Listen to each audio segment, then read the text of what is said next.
Good evening, boys. You all right? All good, Richie. Not a bother, mate. Good. So, big week. Big week, yeah? There's not much going on, is there? Nah, it's quiet one, hasn't it? We've had to actually get guests on to join us just to fill some time up, haven't we? Do you know what I mean? No, in all seriousness, no, it's been a big week in NUFC this week. And one of the benefits we actually done of this, we've actually managed to get a couple of guests. So Chris will be joining us. He's having gremlins with his internet connection in a minute. But obviously with the cat case of the day, it was a huge day with the Newcastle fan base regards to that. And we want to get a media aspect on it and also a law aspect side on things. So what we did was we reached out to BBC journalist Alistair Magowan, who was the first national media outlet to actually report the cat case from an impartial point of view. No Premier League bias. It was straight to the nail. So, Alistair, I will bring you into the stream now. Who picked them out? Right, there you go. Welcome, Alistair. Welcome to the show. Evening. How are you doing? Welcome, Alistair. Evening, mate. So I have to say, on behalf of the fan base, Alistair, thank you very much for actually putting an impartial report out there. It is greatly appreciated that national media is actually being not biased to the Premier League for a change. I've got to be honest with you, it's a little bit surprising how much praise I've got this week. I've never been to the popular Newcastle fans, or any fans for that matter. It's a strange one because obviously, at the BBC we have to be impartial. But obviously, if there's a telling narrative in a tribunal case or a court case or anything, obviously that's down to our editorial judgment as to how to tell the story. And it was quite obvious that there were some allegations in that tribunal which were, quite headline grabbing. Obviously, the threat of being expelled from the league that the UC Daniel Jow was talking about. Also, the fact that there was various points that he made about the validity or the pressure that was coming from beIN Sports or other clubs as well. And as he said, it kind of amounted to what he was described then as kind of almost like an unfair application of rules, and how the Premier League abused its position, which distorted competition. So, these are strong allegations, and obviously we report these impartially, put them to the Premier League as well, as we always do with these things. And I'd like to think that it has to be an impartial and fair report. So, I have to say the praise was a little bit unexpected, but also welcome. No, definitely praise is where it's due, Alistair. But I think what we'll do is, for anybody that's had their head in the sand for the last 48 hours, we'll just have a quick little recap. And basically, obviously, the CAT trial went ahead on Wednesday, and the actual CAT tribunal released a tweet today after a lots of interest of it, and obviously it was mentioned several times during the case that there was a great public awareness in this, and to release figures today that there was approximately 33,000 views from over 50 countries. That's phenomenal, really, when you think about it. And obviously our friends at NUFC Matters, Steve, and obviously the rest of the Fab Four discussed this briefly tonight. And they say we're a small club, and to have that watching a CAT trial, and our knight in shine Norman Nick DeMarco actually made a comment afterwards saying it must be the most viewed CAT case of all time. So that shows there's a public interest, which was mentioned several times by the judge himself. So they can't just brush this under the carpet, really. What was your feelings, Alistair, regards to this going into it? Obviously, there had been public awareness, but you might not have been aware of the actual level of public interest in it. Yeah, it's a good question. I mean, it's funny sometimes, doesn't it? I think the Newcastle and fans maybe get accused of living in a bit of a goldfish bowl up there. In terms of everything gets magnified, and I don't live in Newcastle, but I know the city quite well. the best part of 10, 15 years, actually, because I actually, when I lived in London, we used to go on football tours there in the summer. So I've had sort of an affinity with the city for quite a long time. I've covered a lot of football matches up there, and I just think it's you can tell it's a football mad city. And there's no doubt that, you know, I sort of came into a newer role recently where I've been covering a number of clubs from a kind of a sports news angle. And Newcastle, in the 2 years that I've been doing a kind of a slightly different role, the Newcastle takeover has been the dominant theme, not only obviously with Newcastle, but I would say in all the clubs that I cover, it's the strongest narrative. It crosses so many different divides. You're talking about, you know, ownership, you're talking about governance, you're talking about, you know, human rights in far-off countries. It's, you know, World Trade Organization reports on piracy. These are the kind of issues that I didn't really expect to be covering as a football reporter. But I actually have found it a fascinating story. It's fascinating. And I think the other thing is that, you know, there's a lot of talk about governance now and ownership, isn't there, across football and how it needs to change. And all of those issues are encapsulated within Newcastle. So leading into this, it's obviously a massive issue for Newcastle fans. I think one thing I would say is that maybe I don't have an appreciation of what the North East thinks the national media is doing. So we obviously try and do our best. I know that there's a lot of local reporters there that work for national newspapers, and a lot of them do a really good job. But I guess one thing I never really appreciate is that you guys sort of feel like there's this inherent bias. You maybe feel there's a bias on national media, or it doesn't get enough attention. And I just think over the past 2 years, it's just been a massive story on lots of different levels. So I knew it was big.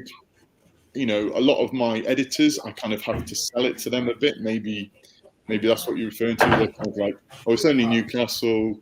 You know, it's not that big a deal. And I say, no, this is huge. This is massive. And I think the numbers that you suggested there on that, and Nick DeMarco, I think, said it, didn't he? He said that's probably the largest audience they've ever had. Which tells its own story, really, doesn't it? Yeah, I think it's what actually brought us the attention to obviously the article was this was the headline for the article that you posted, and straight away you can understand why it got the attention of the NUFC fan base, and I actually saw it through one of our very good friends, Keith from NCSL, who obviously he was the person who actually approached Newcastle with the cat hate and eventually brought it about. So him to notice about his first words were, "It's nice to see the national media finally take note," because there's been several, as you mentioned there as well, as the local media getting on board and stuff like that. But from a national aspect, it seems to have been brushed under the carpet. Now we understand that from, say, the Sky Sports angle, because obviously they've got the viewing rights to all the Premier League games, and they'll probably have to be a nicey nice. And one of the reporters on Sky Sports, Steve Pete Graves, fantastic reporter, great NUFC fan, but obviously he's not allowed to say what he's actually feeling because of his employment. So people have to give him a bit of leeway on that. And I thought it was a bit. I don't know about the rest of the lads though, but I thought when he got a little bit of grief on Wednesday night for obviously Sky hadn't covered it very much, and to be fair, they hadn't. I'd kept an eye on the app and there was nothing coming out, and then they eventually put something on after 11 o'clock at night that Keith Downey had done his report outside St James's Park. It must have been 5, 6 o'clock at night, and it got put on at 11 o'clock, and you start to think, yes, okay, you've covered it, but who's actually watching the Sky Sports News at 11 o'clock? So it's sort of like, well, we've reported it for you, but who's actually paid attention really at 11 o'clock at night? So I think this is why it got so much notice, Alistair, what you actually reported, because with your employers being the BBC Sport, you've got Premier League rights to matches of the day. So you're probably the second, apart obviously BT Sport as well. the national, one of the national outlets that people are going to recognise and take note of. You haven't put you say Luke Edwards is very anti-Newcastle takeover. Then you get obviously other reporters who are very straight-laced, like Henry Winter, just fantastic reporting on a weekly basis. The same with Craig Hope. But I think as I mentioned several times, because of who you work for, I think that's why you got a lot of praise on Wednesday. One of the reasons why we wanted to get you on the show. And as I said, because Keith actually recognised what you put, it brought a lot of attention to it. So we've got to say hats off to you on that one, Alistair. So it's much appreciated on that one from the fan base as a whole. Was there anything else that you took majorly from the Cat case that you were possibly weren't able to put in your article? Yeah, it's interesting. I've sort of been thinking about it the last couple of days, really. I think, I guess the importance of the Cat case is something that's quite interesting, isn't it? Or maybe the unimportance of it, in the sense of, I think, and I was speaking to a couple of sources yesterday, actually. At first, I was kind of, when the Premier League QC began, and he was basically saying, like, it's quite funny, both sides accused each other of abuse, didn't they? And being improper. He said it was an abusive process. He said that pretty much everything that's in the Cat claim is also in arbitration. And I suppose my sort of feeling coming into it was, why is Mike Ashley doing this if it's of a similar issue?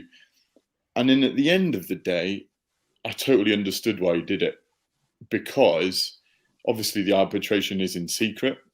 This was out in the open. This is a public forum. And it was quite clever, really, in the sense that it was an anti-competition claim on behalf of St James's Holdings. So it gave him a degree of separation from the club, which had to abide by Premier League rules, which then would have had to be a private arbitration. So you kind of think, okay, that's quite clever. But then I think, as Adam Lewis of Premier League QC said, he basically said that the Cat was only a way of implying improper pressure on the Premier League. And I think he might have had a point there in terms of, it creating headlines, being able to discuss things that maybe the Premier League wanted to keep private. Certainly lots of allegations flying around as well. So I kind of understood why the Cat claim was there a lot more. But I think most people would agree, weren't they, that it will really have no bearing on, or the biggest thing, that will have the bearing on the takeover is the arbitration. That's the big one, isn't it? And the fact that we got a bit more transparency, maybe, although, it's claim and counterclaim. We got a date for when that's going to happen, which is obviously good news for Newcastle fans. The Adam Lewis said it would be over in just over a week, which was quite interesting as well. And I think the other thing the other question that I sort of thought about a little bit was, again, going back to the governance of the Premier League. So what has been clever with this Cat claim is that they've been able to bring things out into the open by virtue of St James's Holdings. So automatically, there's a question there maybe for the Premier League to think, could this happen again? Because I think Newcastle has tested the Premier League's owners and directors test and its rules more than probably any other club in the past. And what this Cat case has done has tested the validity of having a holding company own the shares of a club. So that is commonplace, isn't it, throughout football? And at a time when you're talking about governance and transparency, it's actually quite an interesting dynamic too. So I've done quite a lot of tribunals in different sports and all sorts of other things. And the one thing they always do is flush lots of details out, which you don't know before. So I think maybe myself as well, I was coming into it thinking, I'm not sure what I'm going to learn here. But actually, you end up learning loads. Yeah. I think what we'll do is, because you've touched on the legality side of things, we'll just touch on one little point, then we'll bring Yousef in, who's our legal aspect. So obviously we can tie in a few more of the legalities in regards to the Cat case. But I think one of the questions that we got asked several times, and that we were asked to ask you, which I actually mentioned to you this morning, in case you were able to find out beforehand, was due to some of the things that were stirred up in the CAT case. And on Twitter yesterday, it was mentioned that would Panorama be interested in doing a show on it because of all the information that was released during the CAT case, especially around when you take into consideration things like the Big Six, the European Super League, the fines that were dished out to them, and obviously then there was not the direct threat of Newcastle United being kicked out of the Premier League, but implied that if we didn't abide by the rules, that's something that could possibly happen. Is that something that that you're aware that your employers might be looking to do because of the reaction of Wednesday's CAT case? Well, the short answer is I don't know, but I suspect that. I mean, a lot will depend on what happens in arbitration, I think. I would certainly say there's enough material for a panorama. I guess the problem with this is you've got, the Premier League obviously want to keep things, under wraps. That's why they're going through arbitration for obvious reasons. The ownership structure in Newcastle means that you don't get a lot of information coming out of the club. There has been quite a lot of information from the consortium, I think, in the last couple of years. So there may be people that you could ascertain information from as well. I certainly think as a story, it's huge. I think the problem at the minute is that because even though there's lots of allegations within the CAT claim, it's very difficult to know how true they are without the counterclaim from the Premier League, without proper counterclaims from them. But one thing I would say is that I have discussed this with some of my editors within BBC Sport, and we are looking at doing something a bit more in depth on the whole case. Might not be panorama because that's kind of a bit separate from BBC Sport, but we're looking at maybe doing something this a little bit more in depth, maybe around when the arbitration as well. That's something I'm going to be discussing in the next few weeks. So it's not something, as the arbitration comes into sort of view, it's not something we're going to be ignored. I would imagine that we'll do more and more on it. Yeah, I think the reason why I feel like why a lot of the Newcastle fans are interested is because obviously there's the government review into the football regulations, which Tracy Crouch is doing at the moment. Boris Johnson's even mentioned that there's a cartel at the Premier League. So I think remarks like that have to come. The national media have to be picking up on that and thinking, well, is there something there apart from the one of the things that was mentioned was the letter that was made from BN Sports, obviously buying for the teams to actually lobby against the takeover, and our good friend Liam Kennedy, he actually we'll actually go back to Simon Zakara, a journalist on Twitter. He was mentioning today about that there was that SGL competition claim alleges that BN Sports pressured the Premier League to block the sale of NUFC while negotiating a 3-year broadcasting rights deal to 2025. Now, unfortunately, that piece dropped, but it's behind the block, so we can't actually see what the story is. But what did come out about that was, as I mentioned, our good friend Liam Kennedy from the Shields Gazette, now NewcastleWorld.com, actually put an article out in January of this year, which included the full letter from BN Sports to the Premier League clubs. So what we're not too sure whether it's a different letter to that. Obviously, that might come out in the next few weeks or months or whatever. But I think one of the telling paragraphs, which I actually copied and pasted the letter, but the main paragraph, which I thought was quite relevant to it, was this one here.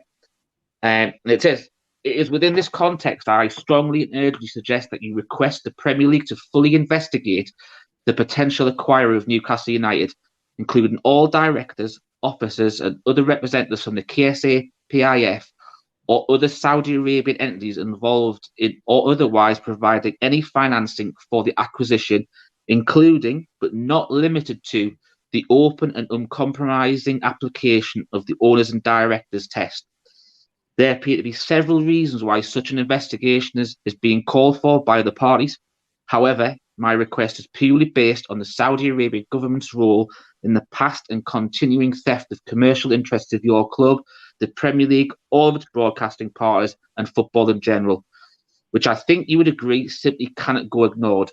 It is no exaggeration to say that the future economic model of football is at stake. So, obviously, I think, as Newcastle fans, we're well aware of the media rights, being broken and stuff like that. But we also know that according to the Premier League, which have said about arbitration, that wasn't an issue. The issue was the separation between the KSA estate and PIF. But for the fact that their media partner, and if the allegation Simon Zakari was mentioned earlier on regards to, was it within the negotiations of the next media rights for the MENA regions of BN Sports, you can clearly see that there's some lobbying there. Do you agree, Alistair? Well, I mean, I saw it earlier on today, and my first thought was that this was an allegation, obviously, that was made in the CAT case, wasn't it? They said exactly the same thing, that the timing, and I think that's the issue here, is that going back to that whole piracy claim, obviously there was a World Trade Organization report, wasn't there, at the time, which sort of legitimized those concerns about piracy allegations within Saudi Arabia, BOutQ, wasn't it? And also the effect that would have on beIN's rights deal. And I think from, based on that World Trade Organization report, it sounds like, there was a legitimate inquiry there. I think the interesting thing with the allegation in the CAT hearing, and also you mentioned there with Simon's report, is the timing of it. And I guess it's difficult to know, really. I mean, that's only something the Premier League will know. They're saying that it's only down to how the directors are going to shape up on a new Newcastle board. But it's difficult to say whether that played a part. I mean, I know Richard Masters, I don't know whether he's addressed that specific allegation himself, has he? But, you go back to the threat of, being kicked out, and also lobbying of other Premier League clubs, major Premier League clubs, which was mentioned in the CAT hearing. And he said before, hasn't he, that the owners and directors test is only something that the Premier League board deals with. It's nothing to do with that. So, but then you've got Steve Bruce on the other side saying, he wouldn't be surprised if there was lobbying going on from other clubs. So, it's difficult. I'll be honest with you, it's difficult to know what the truth is. And, that's something committed quite a lot of time to. But, as we go down towards arbitration and maybe following arbitration, it's certainly worthy of further investigation. Yeah, I think the comment that was also banded about a few weeks ago was a comment by a leading director of a London Big Six club that had a posh restaurant actually made out that we can't have another Leicester, I think were the exact words that we used. So obviously that, there's a lot of rumours going around. Saying it's someone like Daniel Levy that said that. But obviously there's people a lot from Chelsea. I believe Bruce Buck's on the committee at the Premier League as well. So we can't obviously say it's Daniel Levy to a degree, but the little bits that we were able to find out, that this is why Twitter's a fantastic tool sometimes. And obviously with BN and the link that they've got media wise, and just little clips that pop up online and that you can use. And I believe that Daz has actually got one in the system that sometimes gets lost, but we've been able to manage to find it and bring it to everyone's attention. And this person constantly says, "No, I've got nothing to do with Gary Hoffman and this, that, and the other," but we've got the proof that we haven't with Daz. Yeah, I'll play it for you now, Rich. No bother. Oh, sorry. That was looking for Halloween costume. Sorry, that was the wrong one. This is it here. Premier League have got a new chairman. You know him? I know him very well. He's a friend of yours, He's a very good friend of mine. I mean, I know him, but you really know him. Gary Hoffman, yeah. Coventry City fan. Is that a good lad? Brilliant. Absolutely. Fit for the job? Brilliant, yes. 100%. football man to the core. I have stood on the terraces at Gillingham with him when Richard Shaw scored. I was there. We were both there. He's tried to buy the club on a couple of occasions. For me, you couldn't get a better man. Okay. But there's a little issue which I think he and the Premier League have to overcome, and that surrounds the standoff at the moment between Premier League, Saudi Arabia, Newcastle, and beIN Sports. Because so I think we can safely say that there is a link between Richard Keys and Gary Hoffman, even though he denies it to the hilt.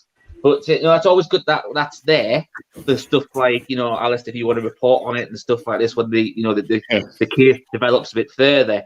But I think if we're starting to get into the legal side of things from here, I think this is probably the perfect time to bring Yousef in. And I think, Pete, you're going to start dealing with more of the questions for Yousef because you've got a good personal relationship with Yousef. So I'll let you just over. before we do, Rich, I think if Nick DeMarco is the Lionel Messi of the courtroom, I think Yousef has to be the Mohamed Salah. But yeah, let's bring him on. Welcome, Yousef. Hi guys. I've been I am Egyptian like Mo Salah, but I've been told I look more like Tom Huddleston, so I can see it. I'll take that. And the good thing on this podcast is Daz doesn't stereotype at all. But anyway, welcome. Hey, Yousef is also Irish. I saw his profile as well. So. That's right as well. Just added to the Irish contingent as we go along. 3 of us now. Yeah.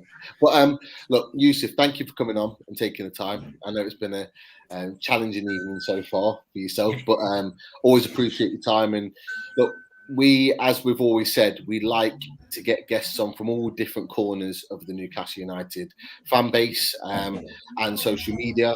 So really appreciate you taking the time. But first and foremost, obviously, I know you've been listening to Alistair and what he'd said from a sort of like a journalistic point of view of how he kind of covered the case on Wednesday with regard to the cat case. From a legal point of view, what were your sort of overriding feelings after it all came to an end, and was there anything that surprised you, and where do you think that we are right now as a fan base? What should we expect moving forward? Sure. Well, firstly, thanks for having me on. I've listened to you, Pete, on the True Faith pods the last couple of weeks in the away end, so that's been really, it's great to be on this show in return. And look, I know I've had disagreements with fellow supporters, and that's absolutely fine. It's been generally really respectful, intelligent. I think it's whatever people think about the takeover in the cases. I think it's absolutely fantastic that many people tuned into the cat stream. Yeah. I think we'll get into the cat in a moment, but I think, by a lot of the media, not Alistair, but, the likes of TalkSport and certain characters on Sky, I think we're constantly talked down to and belittled and patronised. Thousands of us, I'm a lawyer, so you'd expect me to be able to follow what's going on, but thousands of Newcastle fans logged on, engaged in really intelligent debate on social media, exchanged views, disagreed respectfully, and fully followed what was going on. And I think that's actually something as a fan base we should be really proud of, genuinely. And, I think it really shows the point you're making at the start. We are a big club. The takeover could make us an even bigger club, but we're a massive club. So I just want to say that at the start, because I think it's been a really good week for us as a fan base. And I also think it's been a good week for the takeover. Now, I've got some views on the cat case that probably are not going to be that popular maybe with some of the listeners, but that's fine. I happen to think the cat case is pretty irrelevant to the takeover and is all about Ashley feathering his own nest. And, we can discuss that a bit on this call, and we can disagree, and that's absolutely fine. But the reality is, because of the cat case, there are certain things about the arbitration that we now know that if it wasn't for the cat case, we wouldn't know. So up until Wednesday, all the days are going into one. I've got a 12-week-old baby.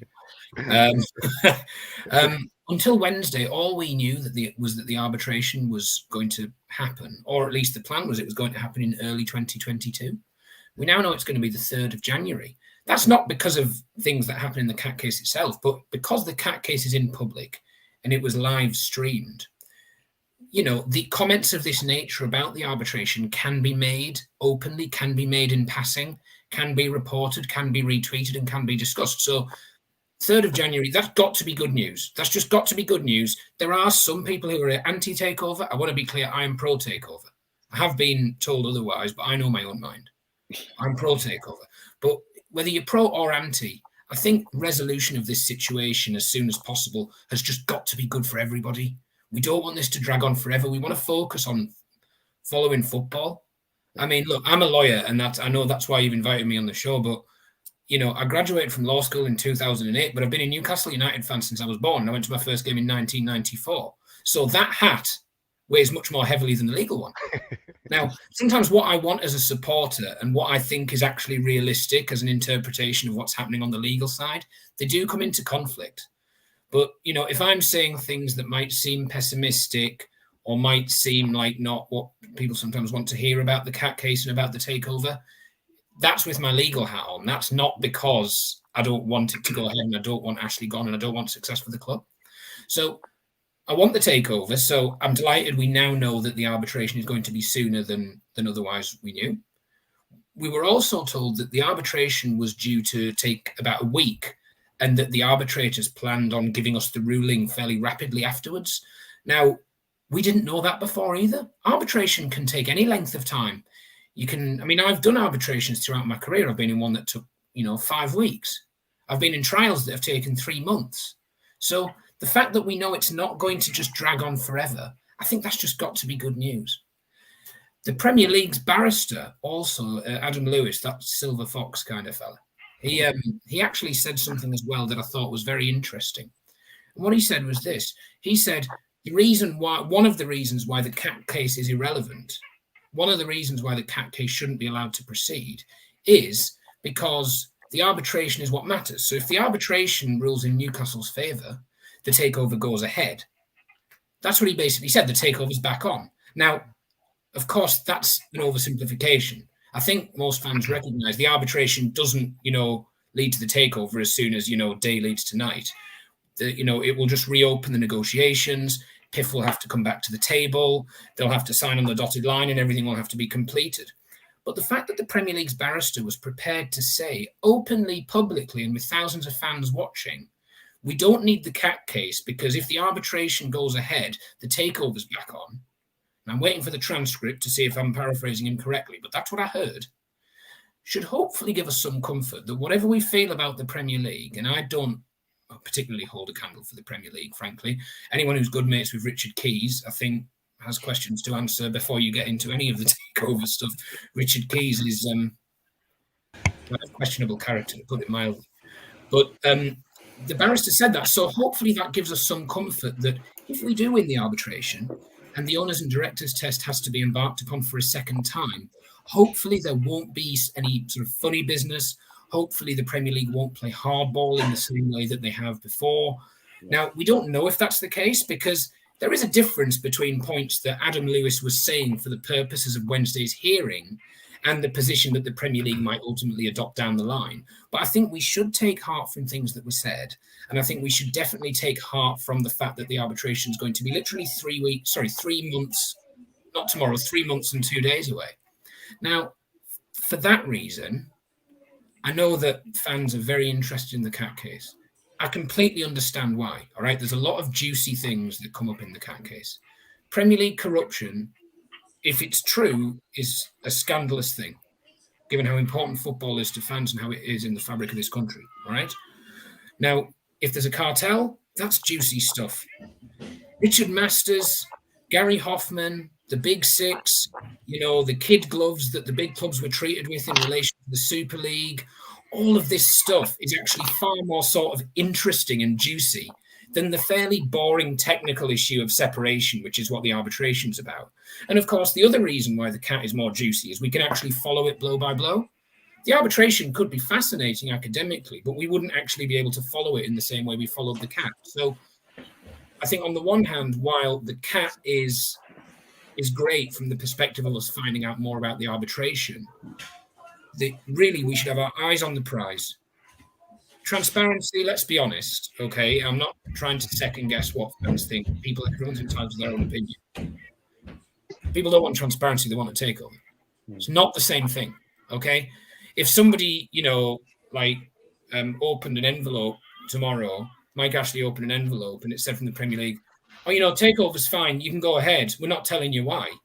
I don't think fans would be jumping up and down asking for transparency. We'd be like, great, off we go, So I think, yes, transparency can potentially be a good thing. I think transparency is a good thing in and of itself because fans have a right to know what's going on with their club. Now, that does come into conflict with the legitimate interest of arbitrations being confidential. With my legal hat on, I do have to say that I think the Premier League's right about the arbitration being held in quiet. I hold my hands up and say that won't be popular, but with my legal hat on, I think that's the right answer. And the Newcastle United knew that was the right answer when they started it, and by virtue of participating in the competition, okay? So why do you think that, though, Yousef? Why do you think that that's the right thing? What, that the arbitration is held in private? Yeah. Because that's how it always is with arbitrations. Now, I appreciate that it just is not really that persuasive on the merits, but that's how the parties to the dispute, which is the Premier League and Newcastle United, that's how they've contractually agreed to settle disputes. Making exceptions here and there, like, not in this case, okay? We do it slightly differently here. To my mind, that's not quite good enough. And I can understand why the Premier League doesn't necessarily want to set a precedent here. The last thing the Premier League would want is, a situation whereby every time they have a dispute, because the Premier League arbitrates disputes all the time, the last thing they want to do is create an expectation next time that everybody all of a sudden wants to have their arbitration in public or wants to go straight to the court instead of arbitrating things. So there is a bigger picture here, okay? There is a bigger picture here because I think we can't lose sight of that, irrespective of the position that I think most fans have, which is we're very interested in our takeover. We're very interested in the legal cases that surround it, and therefore we'd like to follow them. I think it's totally understandable and genuine and fair that people have that view, but my focus is on getting our takeover. The arbitration is 3 months away. The argument's always been about separation and control. It's still about separation and control. None of that's changed. And while all of the stuff about the cat case and Wednesday is very interesting, and I'm delighted to discuss it further, delighted to be invited on the show, our eyes really should be on that prize, I think. We should not allow ourselves, I don't think, to be sort of sidetracked and distracted by some of the things that are reported in relation to the cat case, because the cat case is very interesting. But as Newcastle United supporters who want a successful future for our club, we want the takeover. And to get the takeover, we need the arbitration. I don't think the cat case, partly given its timing, partly given its content, particularly advances the cause of the arbitration. So it's totally fine to be interested in the cat case, but I think the things should be separated out, in my personal opinion. Yousef, I was listening to your podcast with Alex on True Faith there yesterday morning, I think it was, when I was listening to it. But you were kind of indicating that you believed that if for the cat case to run and maybe even complete, it would be Christmas 2022. I think that was the kind of rough dates you were kind of estimating it could take for that to complete. So I suppose with the cat case, it's just we want to see that we get a green light that it's going to go ahead, and then hopefully it could potentially twist the arm of the Premier League in some fashion and help towards arbitration. I suppose that's what yeah, and I completely understand that view. I do understand that view. And, if Ashley, because remember, Ashley controls both St. James's Holdings and he controls Newcastle United. He runs them both 100%, essentially, through a series of corporate vehicles, but he basically runs both. Now, if it were the case, now this is just a personal view, okay? That it's not gospel or anything like this, okay? The reality is, if Ashley had wanted to run things in such a way that the cat case would be a way of applying pressure on the Premier League, either because, the Premier League being scared of what might see the light of day, the Premier League therefore being a little less sort of taking a slightly less hardball approach in the arbitration, or alternatively just, waving the takeover through and sort of settling the arbitration before the hearing. If that was actually his intention, to my mind, he'd have started the CAT much sooner, or even started it first. Because the arbitration, let's just remember, was due to start 3 months ago. Yeah, everybody turned up on day one in July, ready to rock and roll, and then the arbitrator said, "Hang on, no, you're not actually ready to go. I'm not happy with the disclosure and the situation that's reached. So we're going off to 2022." But it was originally scheduled to happen in July. Okay, and it would have happened even earlier if Newcastle United hadn't challenged the identity of the people on the panel. I don't want to get into detail on that too much, but the arbitration could have been done and dusted ages ago. Now, I get the idea that, the Premier League being worried about what might see the light of day down the line can be used as leverage, but such a long way in the future, and it's not known that stuff actually exists, okay? Let's assume, for the sake of argument, that the Premier League has engaged in anti-competitive conduct and does have things it wants to hide. Is the Premier League going to be that scared about something coming to light 18 months, 2 years down the line that it's going to wave the arbitration through? To my mind, if that's the strategy, I'd find it much more believable that was the strategy. If, the Premier League and Newcastle United turned up at the arbitration and Ashley was able to say, well, disclosure in the CAT's tomorrow, guys. Not disclosure in the CAT is a million miles away. So let's just remember that Ashley controlled things. He could have done things in a different order. He chose not to. So while we might be sort of assuming that there's a master plan, we're sort of second guessing the strategy. I find that, personally at least, quite hard to reconcile with the way in which he has actually conducted things, okay? That's just a personal view. But, as I said at the start, I think the CAT case is a good thing in terms of us finding out more about the overall picture, which ultimately, as fans, we want to know about. Yousef, just going on, so I think we'll talk about the arbitration, and it's cropped up in the chat a couple of times about, you've obviously got experience of arbitration, and there's been concerns about, who the panel were and having members removed, etc. So part one of the question is, how can you guarantee impartiality when it's behind closed doors from the panel? But also, what's your personal view on, because of what happened within the CAT case, that it might not get to arbitration case, whereas the takeover could be now approved before it even gets to that stage? Sorry, what you just to the point about the panel, okay? Yeah, there's a few people mentioned about impartiality regards to, with it being behind closed doors, is there a bias to a certain side or something like that? Obviously, you've got experience of arbitration, so it gives people more light on that. Firstly, look, I'm a lawyer, all right? So you would expect me to sort of defend the fellow members of my profession. So I make sort of no apologies for saying that I have absolute faith in the integrity of Lord Newberger, Lord Dyson, and the other gentleman, Michael Beloff, who's the one who the club tried to remove. I do have utmost faith in those individuals. They're so eminent, they're so respected. They've got a combined age of about 200 that I really personally, okay, if people think they're not impartial or that they're part of a conspiracy, I can't disprove that, unfortunately. But I think it's a little bit of a stretch to argue that they wouldn't be impartial. And look, the bottom line on this is that argument has been made. That argument has been aired in an open court. We've seen the judgment, and Newcastle United didn't win. So we were absolutely within our rights to make that argument, to raise those concerns. But ultimately, if you're going into a legal process and you argue for a particular outcome, if that outcome, unfortunately, doesn't go the way you want it, it's kind of part and parcel of the process that you must accept the outcome. So we tried to argue he wasn't impartial. We lost. Unfortunately, for those who think impartiality is still an issue, it does mean that we have to move on. Yeah, so the second part was, because of the evidence that came to light on Wednesday with the CAT case, is there now a chance that, from your belief as a lawyer, that a takeover may proceed without going to arbitration and the CAT case going through? I personally don't.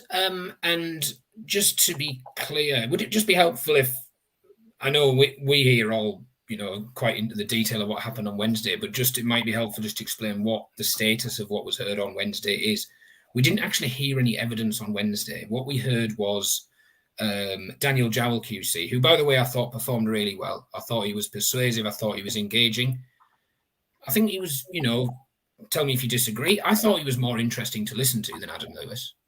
Even his style and his approach, I thought he was, quite engaging in the way he spoke. Now, what he had to do was basically read out, these are the points that we're arguing in the CAT case.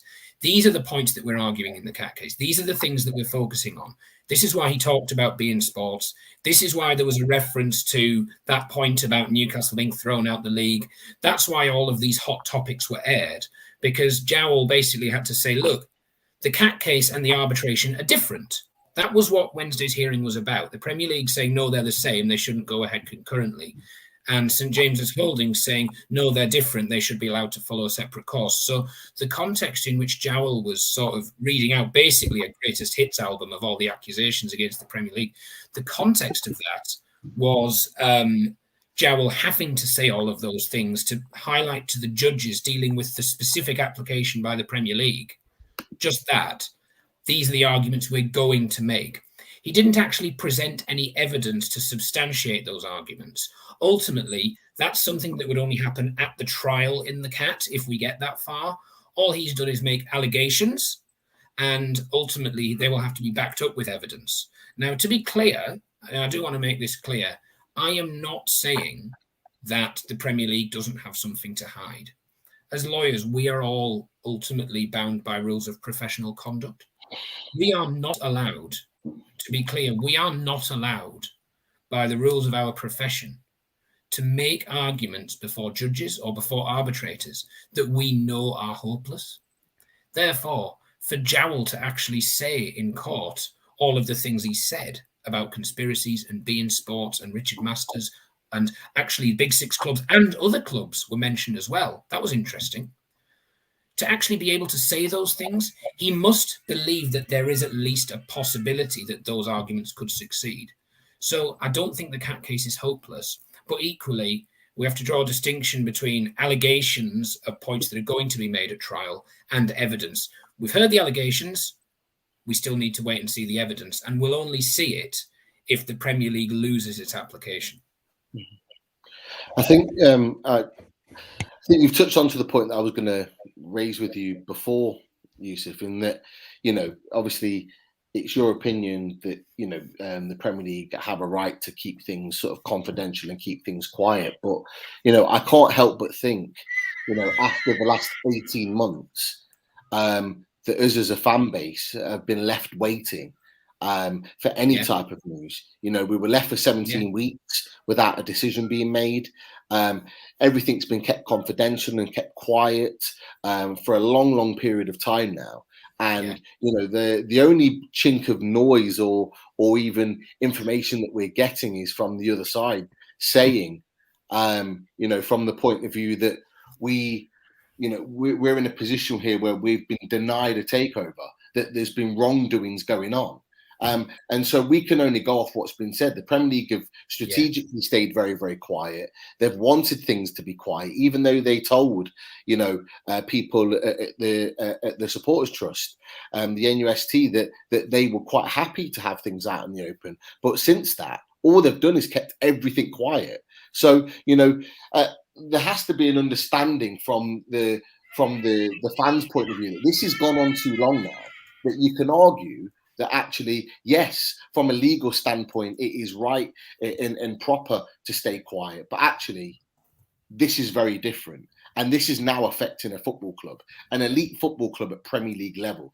That is not acceptable for an establishment as big as the Premier League to act so unprofessionally for so long. So I can completely understand why, fans and the club and the consortium are asking for things to be transparent, to demand that it's open and out there. And I actually understand from my own views why the club and Mike Ashley have decided to go for the CAT case, because that is the only way that we get everything out in the open. And even then, the Premier League, although they've said to us many times that they would like to have things out in the open, are still trying to, even up until Wednesday, are still trying to keep things in the quiet. For me, and then with all the noise and the speculation and the wordings about the wrongdoings of the Premier League, and they're still trying to stay quiet. For me, you know, I've been on the fence with these kind of things. I like to stay focused on the football. I'm that fan that likes to stay focused on the football and what happens on the football pitch. But actually, it's getting to the point now where we've had enough. And actually, this needs to come to a head. And it needs to come to a head with everything laid out on the table. And it needs to be out there. And, you know, you go back to Wednesday and you talk about, you know, the club's QC, is it Jowl? Performing very, very well. You know, the bits that I saw, I thought he was fantastic. And I have to say that, you know, from a legal point of view, I don't know myself personally, but you might have a better, you know, a guide on this. But I thought the Premier League QC was quite embarrassing, to be honest, you know, in the way in which he performed. I don't think he performed very well. I'm not got a legal mind to say whether he performed well, but I'm just looking at my observations of him and how he came across. And I think, you know, at this point now, you know, I think, you know, the CAT is the way to get things moving and to say to the Premier League, actually, we're not going away and we want answers. I understand that. And look, listen, I think what you've said there, I think you've said very, very well and very persuasively. And as a supporter, I can't disagree with you. I can't at all. But as a lawyer, I've just, you know, I've said sort of it is kind of what it is. Generally, if people agree to do something in a certain way, okay, then it's going to be done in that way. They've agreed to confidential arbitration, therefore it's happening in that way. Now, I do understand the supporter interest. I'm a supporter and I'm interested. All right, I worked for about 18 hours yesterday because I didn't get any work done on Wednesday because I was fascinated by what was happening on the live stream. Okay, I suspect a lot of people have had to catch up on work the last couple of days because they're in exactly the same boat. But as a supporter, I can't disagree with you at all. And when you say, like, we need this out in the open, again, maybe I'm different from some fans. I just want a takeover. I want Newcastle United to be a successful Premier League club. I want Bruce gone. I want Ashley gone. I want us to try and move up the league. That is what interests me. And anything else, to me, is just noise. Now, I'm not actually that bothered about getting Richard Masters' head on a spike. I'm not actually that bothered about the Premier League being embarrassed. I don't have a dog in the race between Saudi Arabia and Qatar. I don't think there's anybody in this story, in this whole set of facts, that I'd actually like to go for a pint with. Who would you like to go for a pint with between Mike Ashley, Richard Masters, or Mohammed bin Salman? I mean, let's be honest here, none of them. All right, none of them. So I'm not picking... Definitely not the latter. I'll be honest with you. I'll be honest with you. If we get the takeover done, I'd quite happily go for a pint with all of them. That's a really good point, because at the moment, I don't think we should trust anybody in this whole saga. I don't trust the Premier League. Let me be clear on that. I do not trust the Premier League. Look at the way they've treated the big six clubs. Look at the way they've punished them. It's pathetic. It's absolutely pathetic. I don't trust them.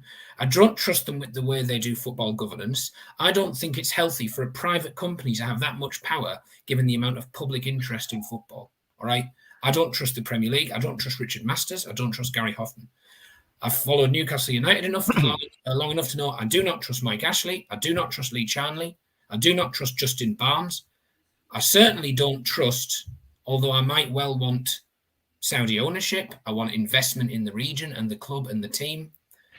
And I don't want to get too much into, whether the Saudis are good guys or bad guys. But there are reasons not to trust people who associate with our consortium, okay?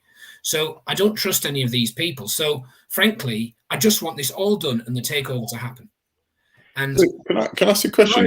So far as that's concerned, if I was of the view that the CAT case helped the cause of the takeover, that the fear of shame, the fear of sort of being revealed to having done what I think people are assuming has happened without having seen the evidence. Okay, if I thought that actually brought the takeover closer, then I'd be far more sort of bullish about it. The fact that the arbitration is 3 months away, I think it makes my view even. I feel that I've become even sort of more convinced of my view that the cat doesn't matter. So to just use a metaphor for a moment before, obviously very happy to debate all of this. Let's assume, that we're hungry and we want the takeover, right? Now the takeover's a burger. All right, we're standing outside McDonald's. All right, and all we have to do is walk in and get it. All right, all we have to do is walk in and get it. We got the arbitration. We just have to walk in and get that burger. We just have to make some arguments and get that burger.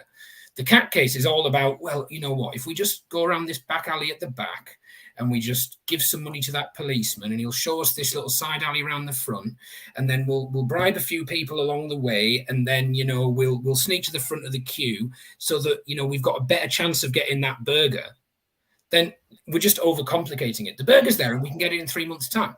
So all of the stuff about embarrassing the Premier League in the process, I do understand why fans are really frustrated and want to see the truth. They want to see it all out there. But that, to my mind, is separate from the takeover. It's totally fine to want both, but I think it's important to my mind to realise they are actually separate things and they don't necessarily go together in the way that people sometimes like to think. Yousef, just I'm kind of getting hungry now listening about burgers. But Alistair, you wanted to get in there with a question. No, I'm just like the one of the things that fascinates me about this whole takeover, and I know it's a thorny question, but mentioned there about Yousef, whether the Saudis are good guys or bad guys, and the response I often get when I've posed this question to Newcastle fans is, "What about Man City?" Yeah, it's an interesting question. Which I'll be honest with you, it strikes me sometimes as whataboutery. I'm not asking a question about what Man City have done. I'm not saying what Man City have done or what Man City's owners are doing or have done in the past is right or wrong. But a Saudi owner, Mohammed bin Salman, is, I would argue, maybe a different level to what happens in Qatar. I don't know. That's debatable, probably. But this issue of having a Saudi owner, and you're saying there, you just want the takeover done. You want to get your burger. You want it done. Correct. But if you have a Saudi owner, that doesn't ever go away, and the issue of having a Saudi owner won't go away.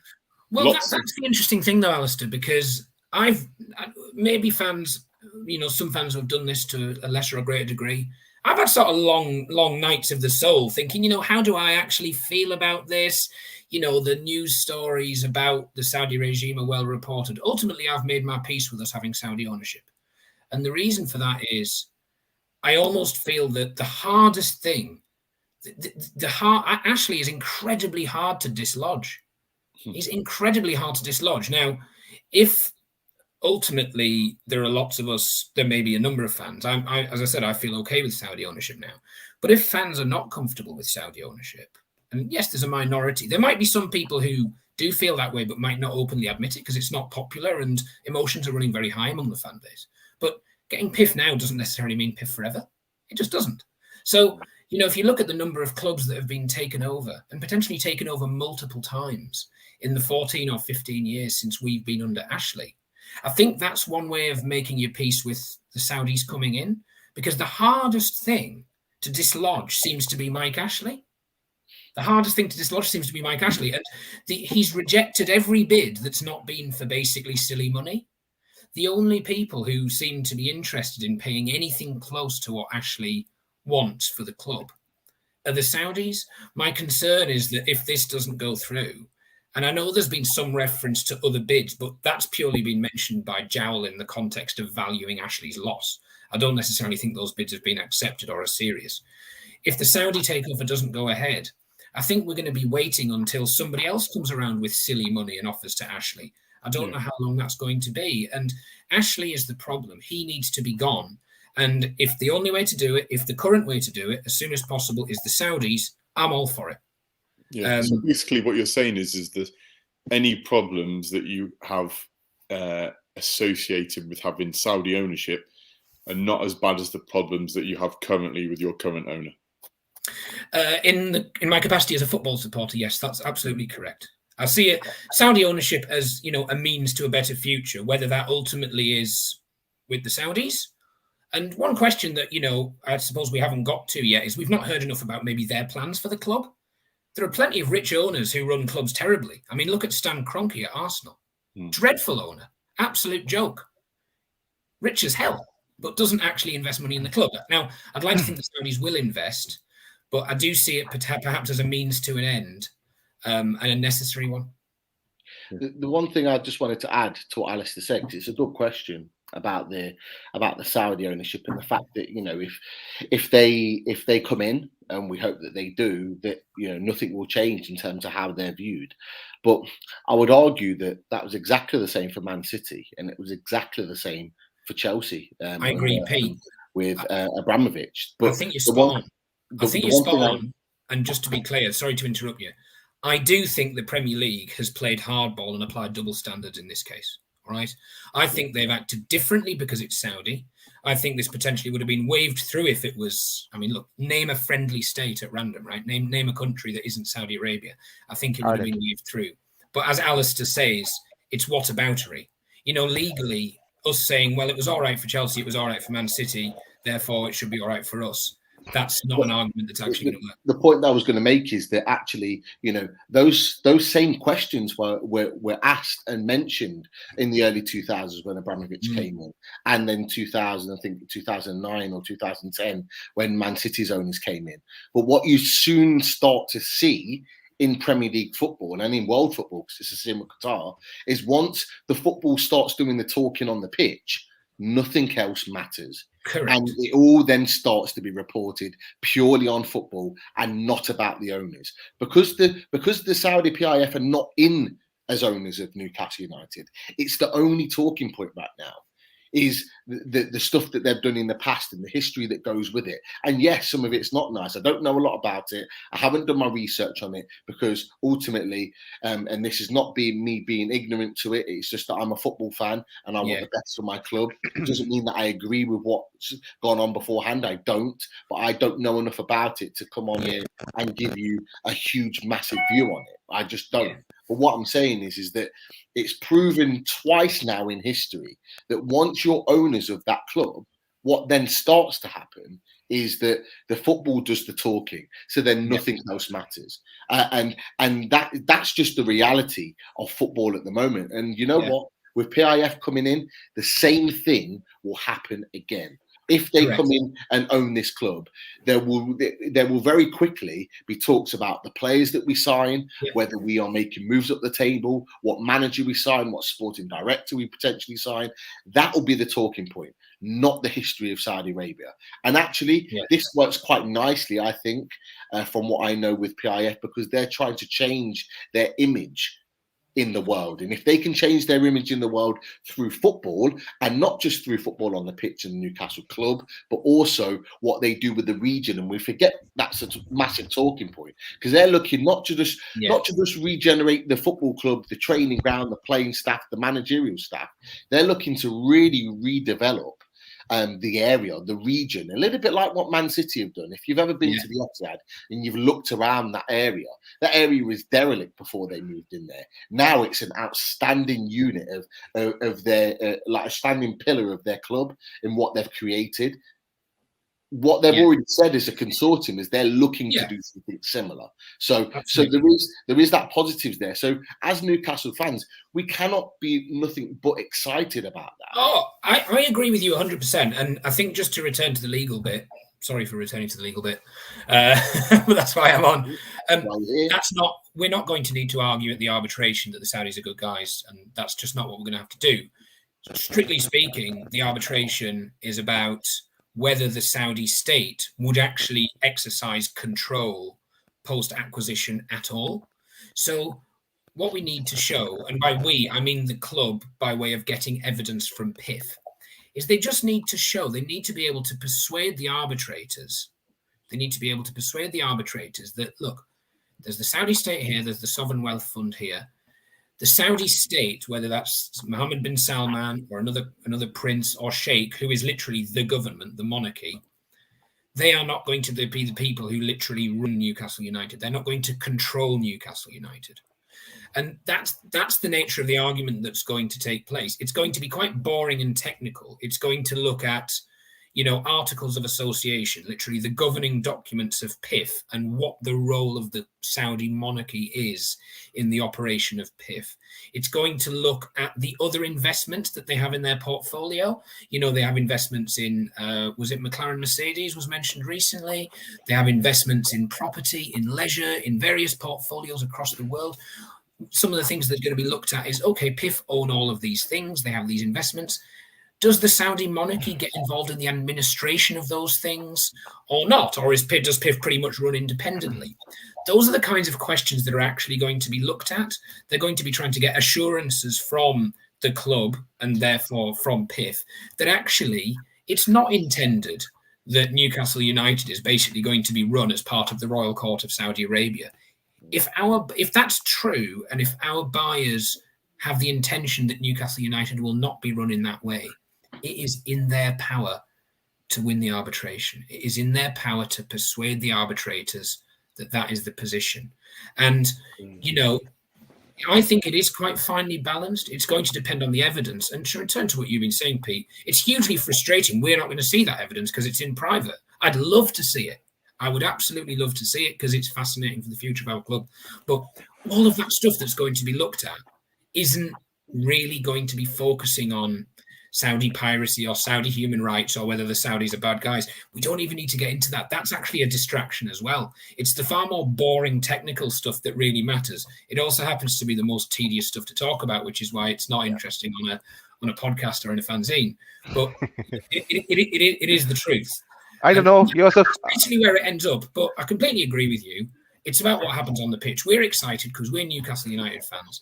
The fact that I want, Saudi investment in the region and in my club doesn't mean that I'm fighting against the Yemenis for the Saudis.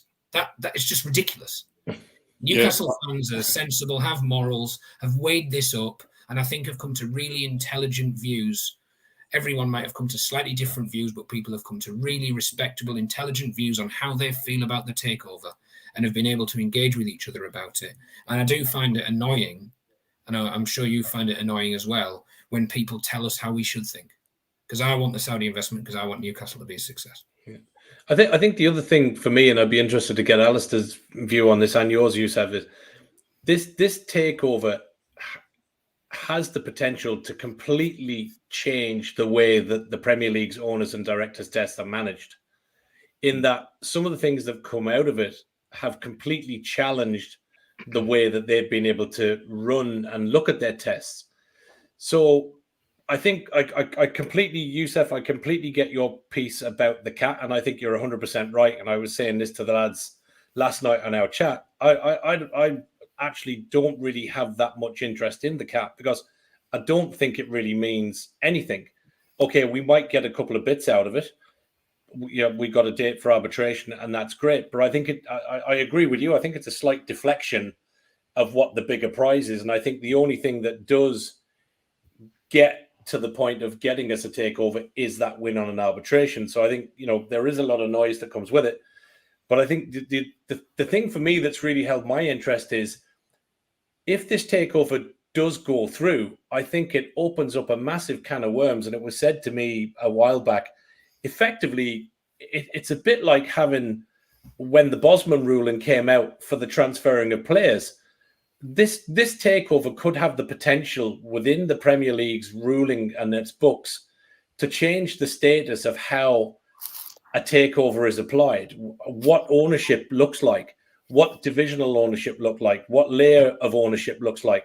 So I'm just interested, maybe Alistair and then yourself, Yousef, do you think that that's something that could come from this? Do you think that the Premier League, are going to have to rewrite the books if this goes through or doesn't go through? I'm just interested to get a feel for what you might think about that.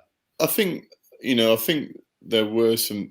I've spoken to a few people in the course of this who were sort of suggesting that is that I certainly think it's got to be up there with one of the biggest challenges the the Premier League's ever had. I think Richard Scudamore did an interview once that said that the owners or directors that they turned down ran to the 20s. And that was a few years ago, obviously, when he was still in charge. So it does happen. But I think the state side of it, the Saudi state connection, is something that could open up. You're right. I mean, what's to stop the Chinese state coming in after this? I think the biggest thing is that in sporting terms, there are very few competitions that transcend the world like the Premier League. You know, Asia, Africa, America, more recently, Europe, obviously, it's ingrained there. And that's why the PIF is on board, because they realise it's a massive advertising tool. I mean, let's be honest, that's why most people say that Mike Ashley has bought the club. It's an advertising tool for one of his companies. So, you know, you can get into a whole different debate about sports washing and the like, but it is definitely going to improve the image of Saudi Arabia. And if, you know, like they've done in other sports with, you know, holding Anthony Joshua fights, like the F1 they've got there. If Saudi Arabia can do it, then I dare say other countries will be looking at it. So yeah, I think you're right. I think it could open a can of worms. I think it's interesting what you were saying there, Yousef, about, you know, how PIF already owns lots of different investment firms. I think the issue might be is that you come back to when you look at their website and the chairman is Mohammed bin Salman. I totally understand your point about, you know, he's not going to be probably running it by the sounds of it, by other, you know, examples. But there's always that feeling, isn't there, that, you know, something could be happening at Newcastle. And if Mohammed bin Salman wants to do something, whoever runs Newcastle on behalf of PIF or whatever it is, if Mohammed bin Salman asks them to do something, they're going to do it, aren't they? If he's the chairman of PIF. Yeah, and that's why I'm saying it is actually in our buyer's power. And I think somebody actually said on the comments actually that the Premier League has asked for this evidence before, and they're just never going to accept anything that is said. That's why we have an arbitration. It comes back to the impartiality point. We have to persuade the arbitrators. Yeah. Maybe the Premier League were always going to say, oh, we don't give a monkey's what you say. We don't give a monkey's. You could tell us that Mohammed bin Salman has no intention of ever setting foot in Newcastle, no intention, but we're never going to believe you. We're going to block it anyway. The reality is we now need to prove to the arbitrators. And I believe that they're impartial. I believe they're the best guys for the job. Remember, we picked one of them, you know? So we don't have to persuade the Premier League anymore. We have to persuade the arbitrators. That should, if you think about it, that should be an easier task, persuading somebody independent, assuming you believe they're independent, than persuading somebody who arguably doesn't want it to go ahead. That's why we have the process, as frustrating as it is that it's in private. And I think that piece of trying to dethrone, sorry, Daz, of trying to dethrone somebody from that arbitration, I certainly from what I've read of that, and obviously listening to a lot of the talk afterwards, you know, I don't think, you know, he was ever going to be dethroned out of that arbitration panel. But I think what it stirred up was a comment and a view perhaps of, okay, listen, you know, Newcastle have said this may not necessarily be fair. So if there's something comes from that arbitration that Newcastle get a no, or something doesn't necessarily fall in line with what's expected, you know, Mike Ashley and you know, his lawyers team can go back and go, well, you know, we did tell you, we did say that this was going to happen and he wasn't going to be fair with us. So I just wonder, is there a little bit of that as well in the setup of it, that kind of, you know, by trying to remove somebody from it, it just kind of flags that up, that if it doesn't happen the way they want it to expect, they can kind of go back and fall back on the sword and go, well, we did tell you he wasn't going to be fair with us. You know, this is what was going to happen, kind of thing. I agree. I mean, I don't think that's a legal question, so I don't think it's necessarily directed at me. But that said, I think being cynical where Ashley's concerned is generally a fairly safe approach to adopt. Yes, I think he's partly fighting a PR campaign because he wants people to blame anybody but him for things to do with Newcastle United. He wants us to blame anybody but him for holding on to the club, which he's done for 15 years. So yeah, if people can be blaming the arbitrators, if people can be blaming, the judge who ruled against the application to remove the chairman of the panel, if he can have people blaming anybody but him, and remember the amount of retail interest and the number of square footage of retail space he has on Tyneside, and that's an empire that's only expanding. A PR fight for somebody as prominent as Ashley is something that's worth fighting. I mean, the idea of Ashley trying to fight PR and being, charming everybody is a ludicrous suggestion. But, I think he is fighting a PR war. And that's partly what I think the Cat case is about. It's about, if the arbitration doesn't go ahead, how can I actually come out of this not being the bad guy? How can I actually come out of this with my ego? Because he's got a massive ego, massive ego. How can he actually come out of it not looking bad?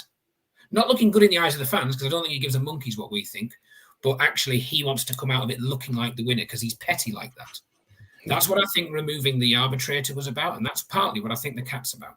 Yeah, I think you made a good comment as well about Ashley, which is, you don't trust him, and I think one of the interesting things for me on Twitter is, I've seen fans going, it's great, we all need to get behind Ashley, he's finally working with us, and the end game is to obviously get rid of him and hopefully bring the club back to where we all want it to be as fans. I actually don't really care what ownership it is, as long as it moves the club forward and we see the investment. I don't care whether it's Saudi, whether it's Chinese, whether it's Irish, English, Russian. I actually don't care. Daz has got plenty of money. He's got a pot of gold in the back of his house. And the other bidder, Daniel he is the secret bidder. So I actually find it quite comical that fans are going, it's great. Ashley's fighting. Ashley's going out there, because I wouldn't trust him to pass the road on us. So Ashley is only fighting for one person, and that's Mike Ashley. And whether that be Cat arbitration, selling to the Saudis, or somebody else he may have in the back wings if this doesn't go through, is all about Mike Ashley, and that will never ever change, in my opinion. You got to remember though, Mark, that and you can include Mike Ashley in this, in that for 14 years the fans have had nobody fighting for them.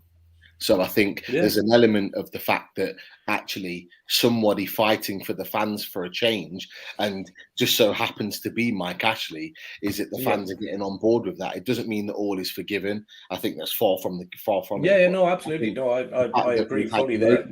We've had nobody fighting on our side. But I think that is why we've latched on to what Alistair wrote in his piece this week, because for the first time I actually read something and looked at something, and that's no disrespect to Liam, who we've had on the show, and other people that we've read articles from. But I think that's, as a Newcastle fan, you latch onto something, and it was the first piece. And listen, I give full dues and credit to Alistair to be the first person that actually went, hang on a minute, there's something in this. And I thought he made great points about, there's a much bigger story in this, and trying to persuade the editors to give him, some column inches to say, listen, this is bigger than anybody's doing it. So listen, I take my hat off 100% and fair dues to him, because nobody else has actually stepped up from any level of media and gone, hang on, something's not right here. And I think what was funny though? I don't often buy newspapers anymore.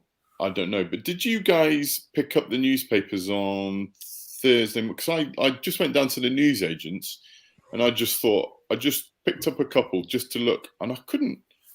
I think in the Mirror there was a little bit. In the Mail I couldn't find anything. What was it like in the papers? Did you see much in the papers on? There was a little bit. I didn't see it in the papers. The only thing we get in the papers in Ireland is pretty much most of us are laughing at the English because they've got no petrol. So that's the only thing that's making front pages over here at the minute, if we're perfectly honest, because obviously we've got an abundance of it. But it was there was a little bit from online. I read a little piece that was in the Mirror. So the Mirror, there was definitely something. The other one was, and I'm trying to think of his name now, but he writes, I'm not sure if it's the Independent or if it's the Times. Henry Winter. Henry Winter, yeah. So they were the only two, Alistair, that I saw that came off the back of Thursday. But predominantly, there certainly wasn't anything else that I saw, which was interesting. I think it's just. I think you said it at the start, or one of you guys said it at the start. It's like, and Yousef made the point, and I think a lot of people think this is the compared to the arbitration, it's not the be all and end all, but it was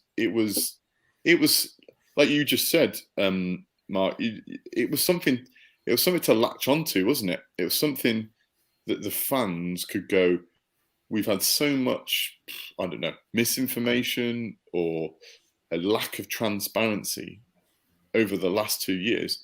This is like, Yousef said, you having faith in the legal process. You go to a tribunal and there's allegations, and like you said, there's no evidence and stuff, but the faith in the legal process is that details come out. That's the good thing about it, is that, okay, you might have heard some of them before, but you're actually hearing details about this case being told in a court of law, and it adds legitimacy to some of those allegations, and also it's just a level of transparency that has been sorely lacking in the whole takeover process, isn't it? Yeah, I think for me, the piece for me, Alistair, and listen, there's a good chunk of people watching tonight. We've got some great comments coming up. For me, and I take Yousef's point completely. I want the best for the club. I'm 51 now. I haven't seen us win a thing. I've seen us lose twice at Wembley. Okay, we won the championship with Rafa, but like, I just want to compete. I don't want my son to be as depressed as I've been for the last 40 odd years. But it's for me, it's the real simple stuff in the press. It's like, Steve Bruce is, absolutely the best manager. You listen to Simon Jordan on TalkSport, you listen to Sky Sports, you listen to some of these ex-footballers, you listen to Sky Sports, and it's like, we have to give Bruce a chance. Like, we've won 7 games in the last 30. Our football is appalling. He plays players out of place. He's done the same in every job he's been to, but yet he's the best thing since sliced bread.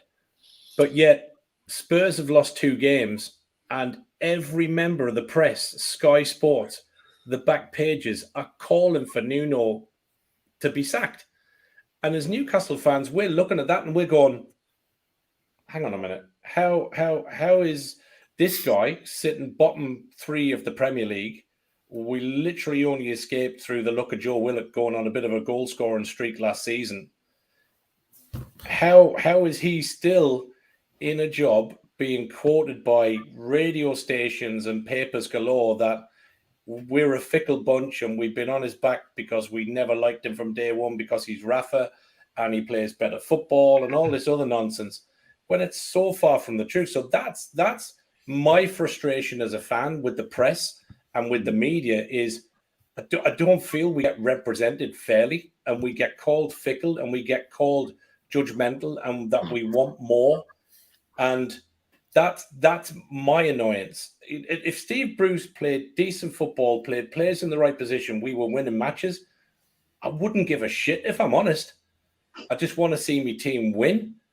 But for other media streams, Sky Sports, all these other crowds, to big the guy up and say he's doing a fantastic job and we should ease off him, I can't accept that. And it's refreshing to hear people like yourself, and to be fair, Craig Hope, who got banned from the stadium because he dared question, in the press conference, some of the tactical decisions that have been there. So for me, I'm now kind of sitting, including Liam, Craig Hope, and now yourself. I'm hoping that there's a chink in the armor that maybe the press are slightly kind of turning, not only on the takeover, but I hope with some of the football and with the way that the club is being run and the management of the club and the football, we just want it to be represented fairly. We're not asking for loads. We just want the truth to be told. And, I hope that a lot more people cotton onto it. Well said, Mark. Yeah, well, I think with them, you know, I mean, you could talk all day about Steve Bruce. I totally accept what you're saying there. In terms of the results, maybe the football as well at times hasn't been great. This might not be a popular view, but I do have some sympathy with him as well. Not, I think if you judge him on results alone and everything, and the performances, which is obviously totally valid, and he said this himself. He said at times it's not good enough. I get that. I'll tell you what was interesting. I was up at the Leeds game. When was that? A week last Friday. I don't know if any of you guys were at that game. But obviously, he got a lot of stick in that first half. I mean, they were getting run ragged, weren't they, against Leeds in that first half? And you're in quite a privileged position in the press box at Newcastle because you're actually just behind the dugouts, and you get a real sense of what a manager goes through during the course of a game. And you know, so obviously Rafinha scored, didn't he? They had a couple of other decent chances. The team were all over the shop. The fans, you know, it started off on the Gallagher end, but then it swept around the whole stadium. We want Brucey out. And I looked at him and I thought to myself, as on a human level, I actually felt quite sorry for him, because I thought to myself, it must be so stressful being in that position. But he's always said, hasn't he? I'm not going to walk away. I'm not going to walk away. But I'm not, you know, I'm never going to be a person who sort of calls someone's head, and that's not my job. That's the fans' opinion, and that's fine. But I do wonder. You sort of go, what's it going to take for him to turn it around? Winning matches, of course, but is he ever going to satisfy the Newcastle fans? Probably not. And you know, when you're in a relationship, everyone's been in a relationship when it's not working, and you go, I'm just going to walk away from this. So my question is that whether he's almost being stubborn to a point where it's actually not that good for him. Do you know what I mean? Yeah. So, you know, I actually salute his sort of stubbornness in one sense, because he wants to try and turn it around, and he thinks he can turn it around. And obviously, I think he's a lightning rod for a lot of the frustrations at Newcastle, because Mike Ashley is not a public figure. And also, he's not going to get rid of him, because probably that's going to cost Mike Ashley money. But I do at times have sympathy for him on a human level, and I know that's probably something which maybe not a lot of Newcastle fans think. I think the fact is, Alistair, that the other reason why you want him on as well is because he gives you goal dust every Friday. Well, you know what? That's the other thing as well, is that, I mean, what's interesting is obviously results. They started off last season really well. It went to pot, as he called it, a few times in December, January, didn't he? And it's funny because you do a Zoom press conference, and obviously you're on it every week. And I live in Manchester, so it's actually quite good for me, because it saves me going to Newcastle at 9 o'clock every Friday morning. So, and then the mood changed in the middle section of last season, and then it got brighter again. The problem is this season started quite badly, obviously on the results side, and the mood in the press conferences, he was getting quite tetchy in quite a lot of them. You probably saw that exchange with the Chronicle, where after the Manchester United game, he said, you know, did you go on holiday in the international break? And he was like, whatever. And you think, oh, this isn't a good start. You know, just in terms of that relationship with the press and stuff. Are you staying, Steve? All that kind of thing. That's it. Actually, this morning, he was a lot more chipper, and I think it's to his credit. And again, this might not be a popular opinion, but it's to his credit that sometimes he can still be quite, still have a good sense of humour. Certainly today, when he was saying, I haven't got a clue about what's going on in the cat hearing, and he turned almost into a reporter. I thought that is to his credit, that he can sort of try and bounce back. I think, you know, I totally understand why people don't want him. I get that the results haven't been good enough, and he said that himself, but he's actually, don't shoot me for this, but he comes across as an okay guy. He comes across as an okay guy. And thanks, Alistair. That's enough of that. We have enough of that. but the point I was going to make is, obviously, you don't want a manager who's an okay guy and the results aren't good enough. I accept that or whatever. So I'm just trying to present him on a human level here a little bit. They've got that in Manchester, haven't they, with Ollie? Yes, he's an okay guy but can't manage. We're in the same boat. But like I say, I understand totally where the fans are coming from in terms of the results. What they want to see in terms of style of play. And when he says something, we're always trying to get the balance right, he says. So I'm quite fortunate. I also do Everton's presser as well. Rafa. Rafa, what has he changed since Carlo Ancelotti spent a whole season at Everton and they were doing okay, but he couldn't quite solve what was going right. Rafa's come in and he's sorted it out within 5 games. So, you talk about getting the balance right. Steve Bruce has been talking about getting the balance right for maybe 18 months. Rafa's sorted out the balance in 5 games. So, whose presses do you enjoy the most? Rafa's or whose presses do you enjoy the most? Rafa's or Bruce? Well, I'll tell you what. I'll tell you whose presses I did enjoy is Carlo Ancelotti's, because it was quite a contrast in some degrees. You get quite a feisty press conference at 9:30 in the morning with Steve Bruce. And then you'd speak to a 3-times Champions League winner in the afternoon with Carlo Ancelotti. And the good thing about Ancelotti is like, you can come up with a tricky question, James Rodriguez is in and out the team. What's going on with your home form, Carlo?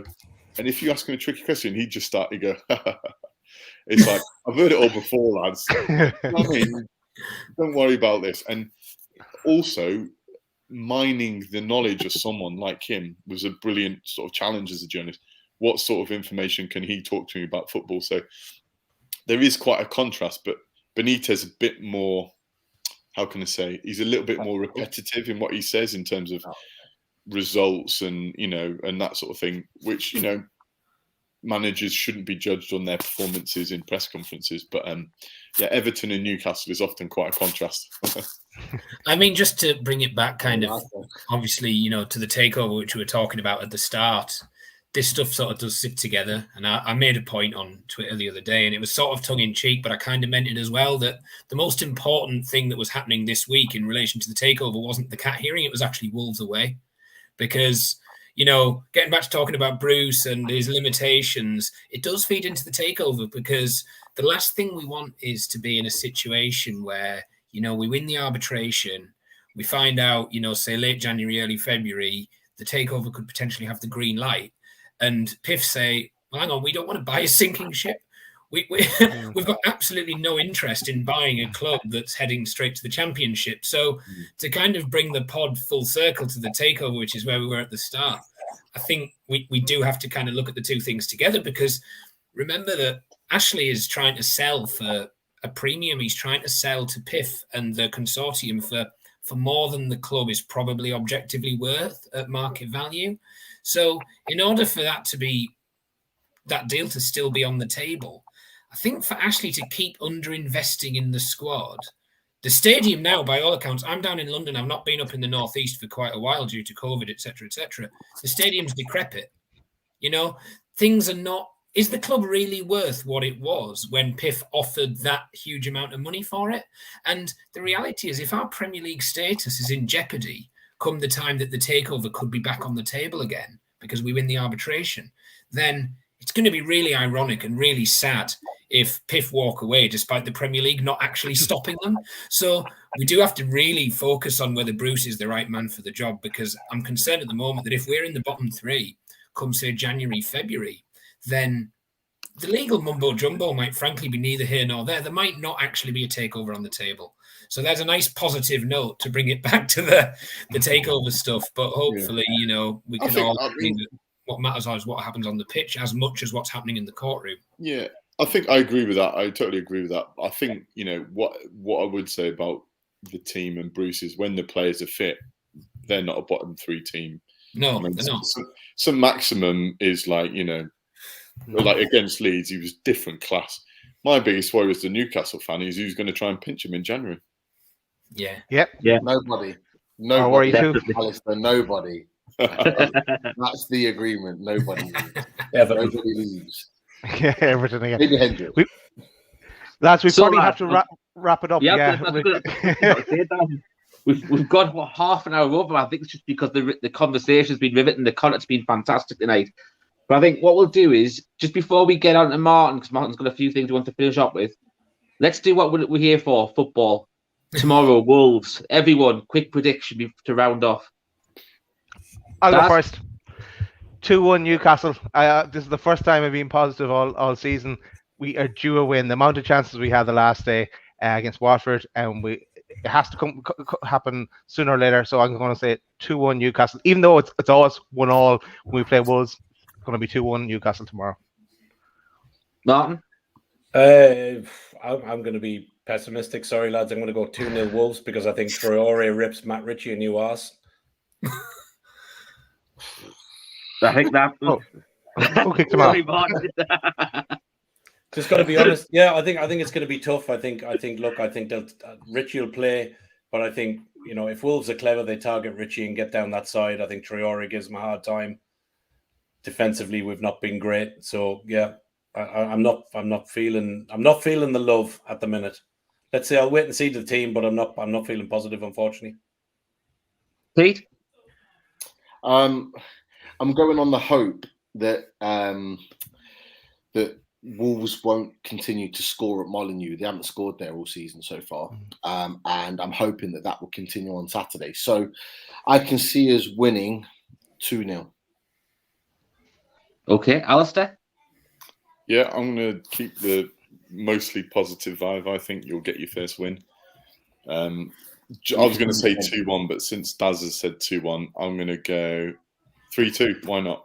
3-2. I think Newcastle will win and they'll score goals. So yeah. And before we leave you, Alistair, who do you support? We never asked you that. I thought this might come up. Sheffield United. Sheffield United. Oh, okay. So we could have got into a debate about Saudi owners on a different level. That's a whole different show. There's always next time. Next time. Yeah. And you, Yousef? 1-1 because it always is. Yeah, that's true. Yeah, I was on the commentary hub tonight doing Premier League predictions, and I was, I said exactly the same. 1-1's been the last 4 or 5 results we've had. But I actually think we might nick a 2-1, so I do agree with that. So, had some positive results there. Martin, you said you wanted to get a few things in before we finish off? Yeah, a couple of bits. Obviously, you can see a banner scrolling along the bottom there. A few weeks back, we had Steve Beharall of the Newcastle United Foundation on. Really great chat. One of the things we spoke about was the be a game changer that has many, many facets. But one of the things that they have opened up is a free text service anywhere in the UK. So all you've got to do is text BAGC to 85258. It's a confidential 24-hour hotline. It's totally free, and you can talk about anything. If you're worried about financial things, if you're feeling depression, if you've got problems at home, if you're nervous about arbitration or any of those things, you can ring, and the guys and girls on the free text service line will help you out and will point you in the right directions for whatever care you need. So that's the number below. Make sure you use it. It's free to anybody, and it's in the UK. So use it. It's a really good thing. And may the foundation keep up the really good work. The other thing I did want to say, obviously, look, great guest tonight. Totally honoured that Alice has been on. Obviously, I'd put in the chat, be great if we get him on a regular slot. Me thinking I'm still in the group chat, but I'm not. Everyone's watching. So, yeah. But, hopefully we get him on again. We did get a few comments, some people saying about the sound and everything else. I suppose what I want to say is I've got 2 kids that run around in the background. Yousef has tried to settle a very young baby. Between me, Pete, Chris, who unfortunately couldn't get on because he didn't pay his broadband fee, and most of his stuff he does on a dodgy box from somewhere in Liverpool, so I wouldn't worry about it. But Daz and Richie, we're 5 dads that do this as a hobby. We are trying to grow the channel. We've had some really good guests on, and we're going to continue to try and do that. We're not professional in any manner. We do it. I'm literally under the stairs in my hallway. So, yeah, the picture and the sound isn't always great. And we did get a few comments tonight about the sound being awful, this, that, and the other. Look, we apologize for that, but we do the best we can. We like people watching, but we can't please everybody. So, look, unfortunately, if the sound was a bit off tonight, We apologise for that. But we're not professionals. We don't have a sound man. Alistair was drinking wine. He had to get a second bottle. But yeah, look, we're not pros. We don't get paid for this. It's a hobby. We're not monetized off the website or anything else that we do. We do it for a bit of crack because we're Newcastle fans. And to be fair to the five of us, we just like spending time together.